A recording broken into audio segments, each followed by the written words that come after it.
Bienvenidos a Velocidades Máximas. Hoy vamos a hablar de temas que nos interesan a todos. Recordá que te podés comunicar con nosotros a las vías de comunicación que figuran en pantalla.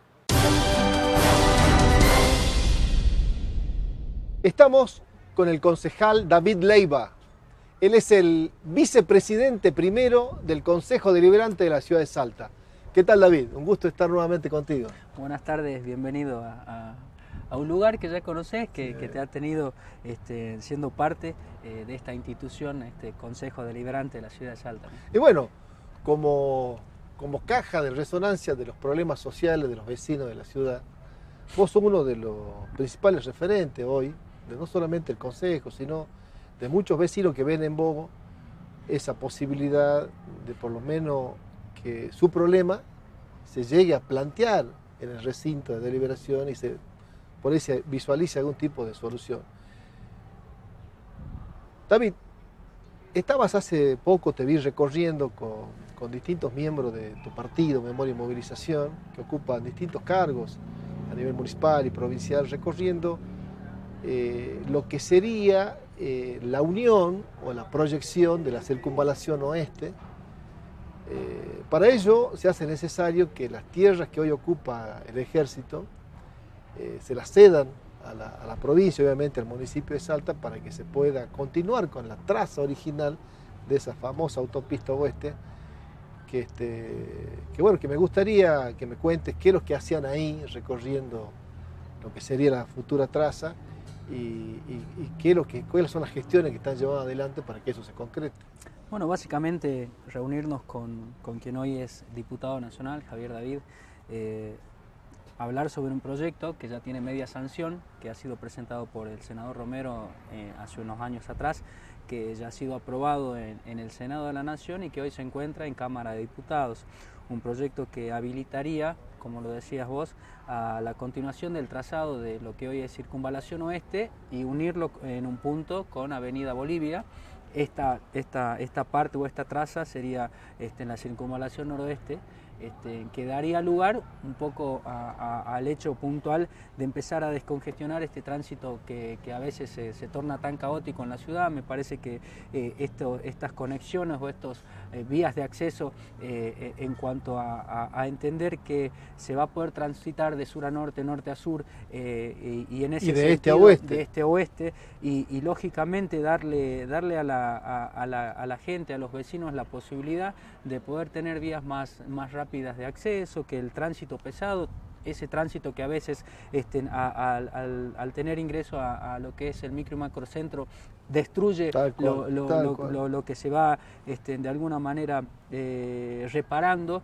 Me parece que trabajar sobre este tipo de proyectos hace un poco a una ciudad futuro que tenga que ver con puntos donde de verdad empecemos a trabajar sobre soluciones reales y concretas. Esta puntualmente tiene que ver con la del tránsito, el tránsito que hoy en la ciudad es un tema de mucha discusión y que da para plantearlo, creo yo, con este tipo de cuestiones que ya están presentadas, ya están avanzadas.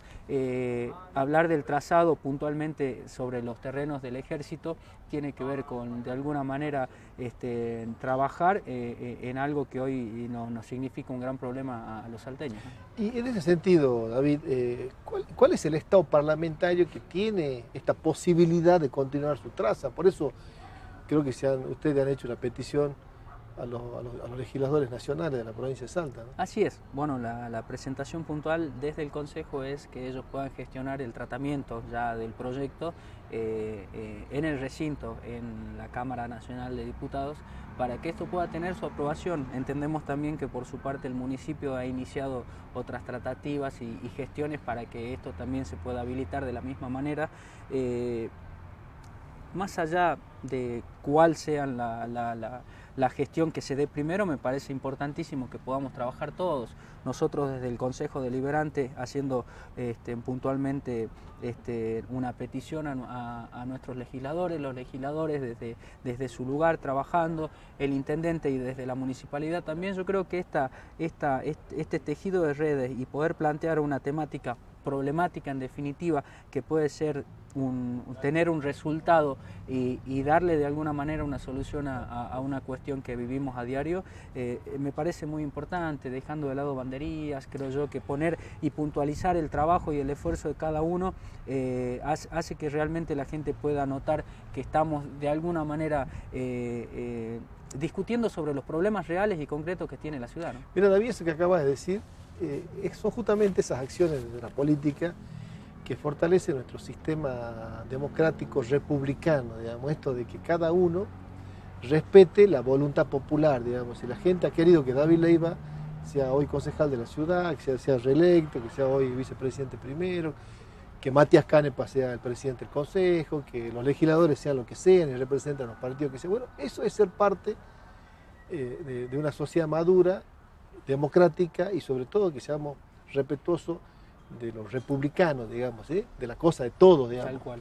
Y que entre todos tratemos de encontrar una respuesta a los problemas. Eso muy bien lo que están haciendo. Me parece que el punto en cuanto a la voluntad de la gente lo tenemos que también nosotros manifestar desde la responsabilidad, ¿no? Sí. O sea, entendiendo que la gente nos ha votado, nos ha elegido y nos ha depositado su confianza para ocupar y desarrollar una actividad. Tiene que también que ver con la madurez con la cual nosotros entendemos esta responsabilidad. El hecho de poder conectarnos, vuelvo a repetirlo, más allá de la inclinación política que podamos tener y poder discutir y trabajar sobre hechos concretos, puntualmente que va a tener aparejado, lógicamente, si es que se da la aprobación de este proyecto, luego quienes tienen también en sus manos la responsabilidad de ir en búsqueda de esto, de todo el dinero que pueda significar el continuado de la traza, que también es una cuestión importante, tema. ¿no? Claro. Y hoy sobre todo. David, también hoy están acá en el Consejo en un plenario que se ha convocado para hablar sobre toda la problemática vinculada a la accesibilidad de los vecinos de la ciudad en las distintas calles de la misma. Así que quisiera que me comente cómo se originó esto y cuáles son lo que tienen pensado el Consejo desarrollar para garantizar mayor accesibilidad a los vecinos. Bueno, hemos venido ya trabajando, esta es una de las varias reuniones que hoy como plenario hemos tenido como concejales, hablando y tratando de desarrollar un temario que tiene que ver con la accesibilidad universal, ¿no? Sí. La universalidad que tiene que ver con el hecho de que la ciudad amigable, en cuanto al sentido de que no puntualizar en sí al discapacitado o a quien necesita modificaciones para tener una accesibilidad, sino que entendernos todos como parte, ¿no? Yo creo que hablar solamente de un porcentaje de personas que sufren alguna discapacidad, sea permanente o también de quienes la sufren de manera momentánea. Hay personas que por diferentes accidentes tienen una discapacidad parcial total y temporaria. Lógicamente temporaria. Pero también hablar de los abuelos, hablar de las mamás embarazadas, hablar de las mamás que van con coches. Me parece que entendernos como un todo en cuanto a la accesibilidad. Hemos ido teniendo reuniones donde personas que ya han desarrollado cierto trabajo nos han ido de alguna manera instruyendo y también haciéndonos parte del conocimiento real de cómo se tiene que trabajar la accesibilidad, entendiendo que el uso de cómo se tiene que llevar adelante las obras en la ciudad tiene que ser del total de la población, no discriminar ni dividir en cuanto a la discapacidad o a la no discapacidad, sino o a la persona normal, que se entienda como alguien que pueda manejarse por sí solo. Pero creo que esta accesibilidad universal tiene que ver con la concientización, la concienciación de la sociedad, tener la conciencia de que la persona que sufre una discapacidad tiene los mismos derechos que uno, a acceder, a estar, a poder ingresar a cualquier lugar, a poder darle uso a cualquier lugar y espacio, y que sea común a todos. Me parece que parte desde allí la base de entender que la accesibilidad universal pueda vincularnos a todos y tener esa transversalidad que se requiere. David, hay un tema que ustedes ya vienen trabajando hace un tiempo como el bloque del Partido de Memoria y Movilización, y que tiene que ver con la declaración de la emergencia económica comercial. Quisiera que me comente de qué se trata esta declaración y qué es lo que buscan, digamos, con esto, ¿no? Bueno, hemos presentado un proyecto desde Memoria y Movilización para que se declare la emergencia comercial y económica en la ciudad de Salta, tienen que ver puntualmente con el hecho de que hay muchos comerciantes que ya es manifiesto la situación en la que se encuentran y lamentablemente el por la crisis económico-social, por la crisis económica que atraviesa el país, la provincia y lógicamente que decae también en el municipio, básicamente con aquellos que han contraído compromisos y que no pueden cumplirlo, tiene que ver puntualmente con los impuestos y tasas municipales, para generar de alguna manera en un plazo de 180 días la posibilidad de poder reubicarse, de poder reacomodarse dentro de esa situación. No plantea una condonación de las deudas, sí el hecho de poder refinanciarse, en un plan de pago, de poder levantar algunos planes de pagos que se han caído por esta cuestión del incumplimiento, pero también hacerlo en base a un parámetro de contribuyentes que han venido cumpliendo hasta cierto punto y que a partir de ese punto, llámese por la situación económica, han dejado de cumplir o han entrado en un cierto incumplimiento. Hay personas, y eso también hay que ser claro, hay personas que ya tienen cierta costumbre de no pagar sus tributos y no serían las que están hacia las que está apuntado este proyecto. Tiene más que ver con quienes han tenido siempre la responsabilidad con respecto al pago de sus impuestos y que lógicamente tras la situación han visto de alguna manera o se han visto en la necesidad de dejar de cumplir con esto, ¿no? Ahora, David, ¿cómo sería la instrumentación de esta moratoria, digamos, o de esta emergencia? Porque, digamos, primero lo que hay que decir, lo que vos ya lo dijiste, que toda moratoria en sí, todo plan de regularización de deuda o de condonación de deuda, trae aparejado en sí misma un acto de injusticia, digamos, para aquel, digamos, que es un contribuyente cumplidor de aquel que no lo hace habitualmente. Pero fuera de esta consideración, y creo que lo que vos bien expresás, de que no está dirigido a esta gente que nunca paga, sino a aquel comerciante, aquellos que son contribuyentes sobre todo de la TIS, de la tasa de inspección por seguridad, salud y higiene, que han pagado regularmente, pero como consecuencia tendría que tomar un periodo de tiempo, digamos. Sí, hay un periodo el cual hemos tenido reuniones con la gente de Hacienda, en el cual hemos planteado cuál era la idea o la intención de nuestro proyecto de declarar la emergencia comercial y económica. Abarca impuestos como el impuesto inmobiliario, como la tasa de publicidad y propaganda, la TIS también, impuesto automotor. Hay algunos negocios que tienen vinculado a su actividad algún negocio para hacer repartición o lo que fuese que sea. Plantearlo desde el hecho de que es una ayuda, una contribución por la situación económica que vivimos en el país para todos aquellos que están en una situación de análisis con respecto a la continuidad de su actividad. Plantearlo desde ahí. Sí entendemos que hay muchos que, a pesar de la situación, tratan de cumplir y sostienen de alguna manera el cumplimiento del pago de todo lo que generan como tasas e impuestos, pero creo que también hacer un análisis para todos aquellos que se ven en una situación preocupante, donde entendemos que hay pequeños y medianos comerciantes que no tan solo le dan contención en lo familiar o a su familia, sino también que abarca a otros empleados que lógicamente tienen que ver con otras familias. Y esta fuente de trabajo de alguna manera hay que defenderlas y en algún punto también ser parte de la solución o de la posible solución. Sabemos que en ese sentido lo que pueda entenderse como impuestos o tasas no son tan onerosos o cantidades en cuanto al dinero exorbitantes, pero sí entendemos que vendría un poco también a darle un oxígeno, una bocanada de oxígeno a quienes hoy economía maltratada están lamentablemente pasando un mal momento, ¿no?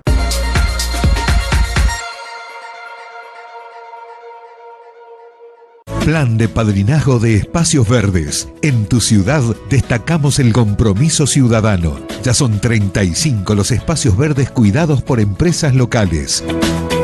Sabemos comprometernos, sabemos cumplir. Es una intención bastante plausible de parte de la municipalidad en concordato con empresas privadas, ¿no? Re linda, queda re lindo, podés venir a caminar tranquila, o sea, siempre destaco eso, que está hermosa, las plantas, todo. Me gusta, quedó re lindo. Salta, tu ciudad.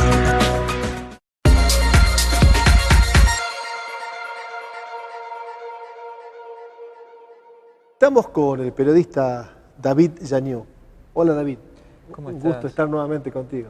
Un gusto para mí también poder compartir con vos y con todo el equipo, como siempre, ¿no? Un placer poder charlar, ¿no? Sobre todos los temas que se van planteando en la agenda del programa. Muchas gracias David. Bueno, hace muy pocas semanas el Congreso de la Nación aprobó la ley Justina. ¿De qué se trata esa ley y cuál es su alcance, David? Bien, esta ley surgió, ¿no? A partir del caso de esta niña que estaba en lista de espera, ¿no? De un órgano. Hacer trasplantado un órgano. Sí, exactamente. El cual finalmente no llegó y bueno, lamentablemente perdió la vida, ¿no? en este proceso. Y marcó, ¿no? Un antes y un después, o marcó un hito, ¿no? Nos llevó a pensar, porque se han dado diferentes casos, ¿no? en los últimos años en nuestro país, que nos han llevado a pensar, ¿no? Pero yo creo que con el alcance, ¿no? De las redes sociales, de los nuevos medios, de las nuevas tecnologías, todo, se ha llegado a un espectro mayor también de personas, y esto nos ha llevado, y también por la trascendencia que tuvo el caso, a pensar, ¿no? Realmente cuán necesario era dar un salto de calidad, un cambio de paradigma en cuanto a las leyes que atañen, ¿no? a la donación de órganos, ¿no? Entonces, a partir de esto es que se ha avanzado en esa discusión. Y la toma de conciencia. Exactamente. Y se ha presentado, ¿no? Una reforma prácticamente integral en lo que respecta a la ley de donación de órganos, con cambios, ¿no? Cambios que eran necesarios, porque, a ver, siempre hemos hablado de esto, ¿no? De los mitos, de aquellos pensamientos que giran en torno a la donación de órganos, ¿no? Y todo el conjunto de prejuicios que había. Exactamente, y este tema, esta ley, ¿no? De alguna manera viene a dar un cambio de paradigma, o un giro, ¿no? De 180 grados respecto a las premisas, ¿no? Con las cuales se venían trabajando. Entonces, de alguna manera cambia incluso la mirada de la presunción del donante de órganos. ¿Qué decía la ley anterior? Toda persona podía expresar su voluntad de podría ser donante, órgano, exactamente, siempre y cuando lo expresar, exactamente. Pero ¿qué pasaba, digamos, en el medio?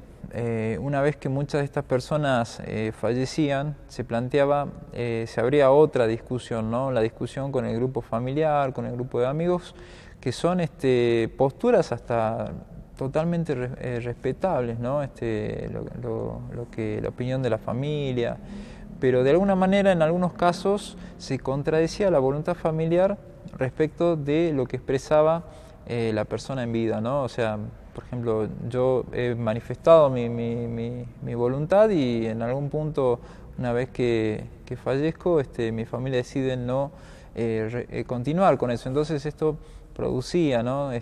Una serie de situaciones de conflicto, ¿no? Entonces, lo que hace esta ley es cambiar de alguna manera este paradigma y plantear las herramientas y los mecanismos para que toda persona sea potencial donante, salvo que exprese lo contrario.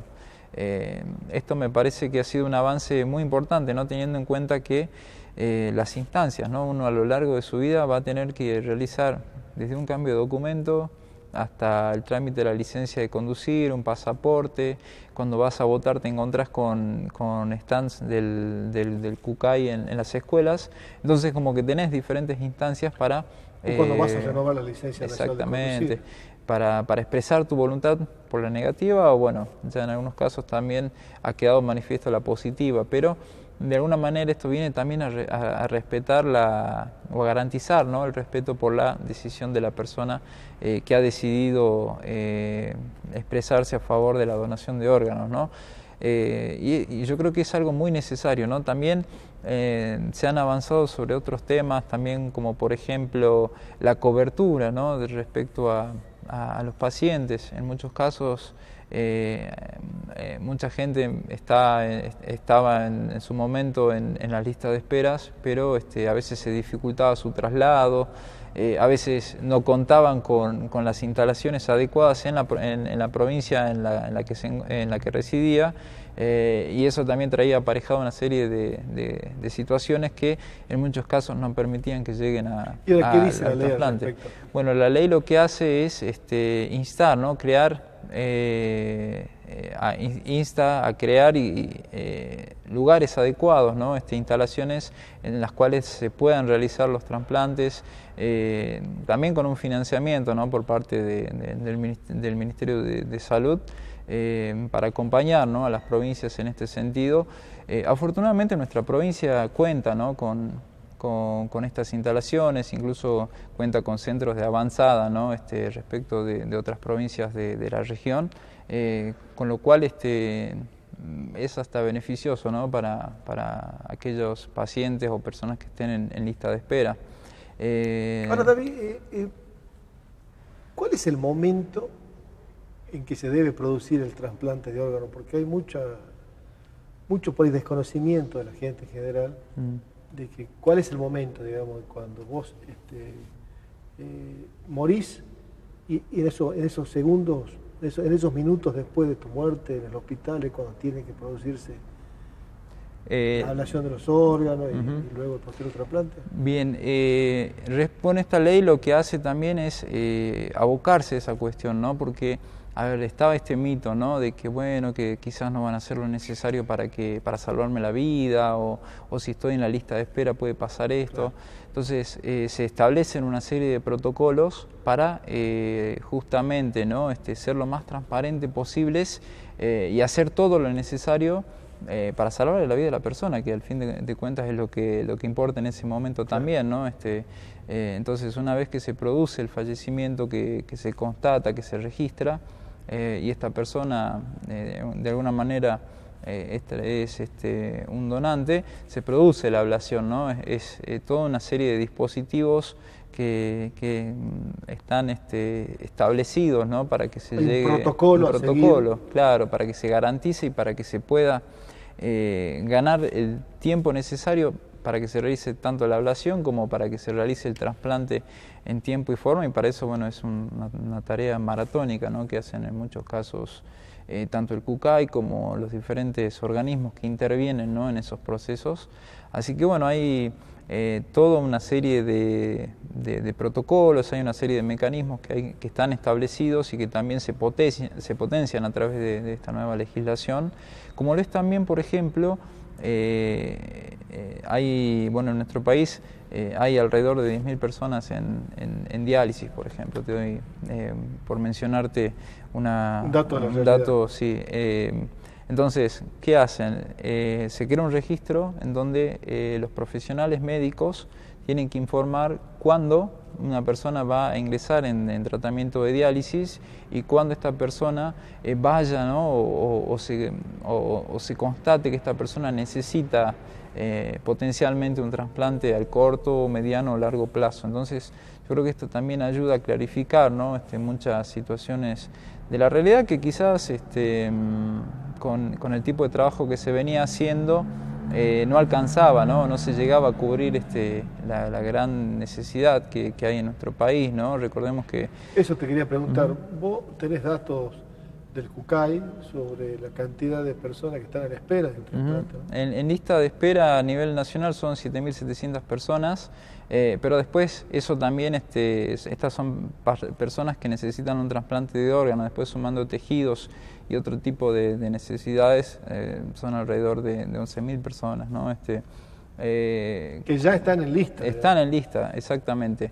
Después hay otros pacientes que están ingresando y, bueno, ese dato va variando de acuerdo al día a día, ¿no? Pero que de alguna manera nos muestra que hay una necesidad, ¿no? Y yo creo que esta ley viene a generar herramientas que permitan, ¿no?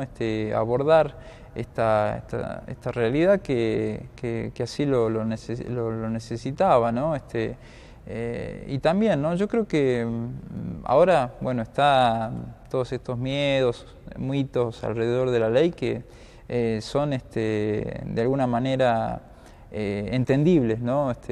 Siempre los cambios producen este tipo de situaciones, pero bueno, esta ley también lo que viene es a generar conciencia, ¿no? Establece también mecanismos e inversiones necesarias para abordar la cuestión de generar conciencia, el trabajo con los medios, establecer canales y medios de comunicación para tratar de desmitificar, de construir, ¿no? Todo este imaginario, toda esta información que a veces desde el desconocimiento se va planteando, ¿no?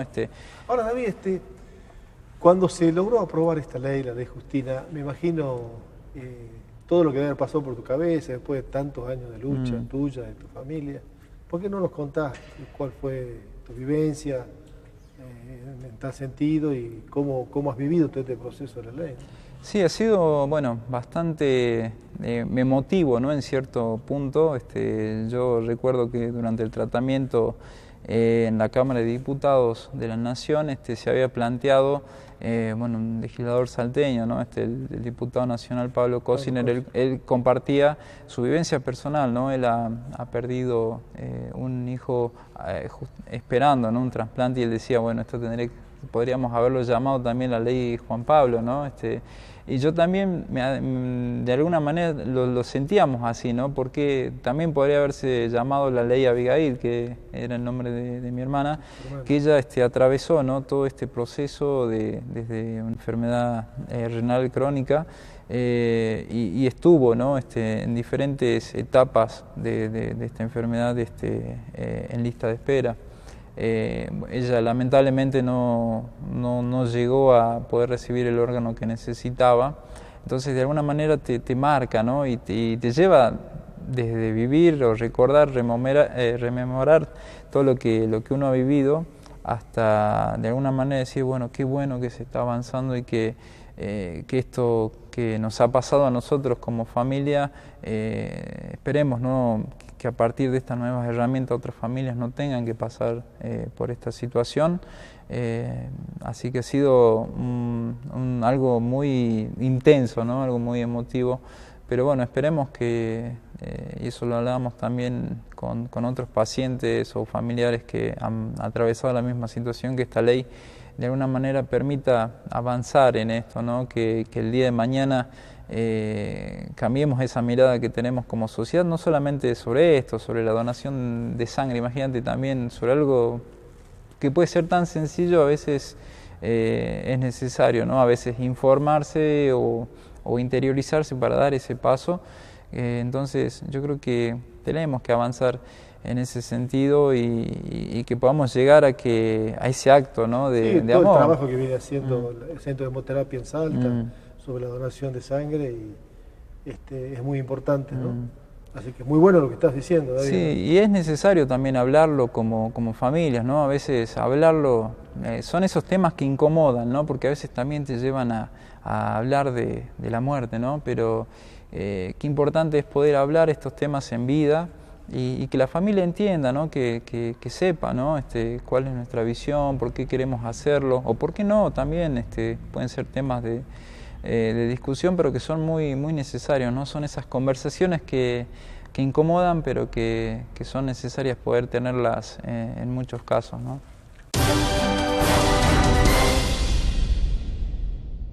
Se hace necesario avanzar en el rediseño urbanístico de la ciudad de Salta, que permita mayor y mejor accesibilidad a todos los ciudadanos que transitan en ella.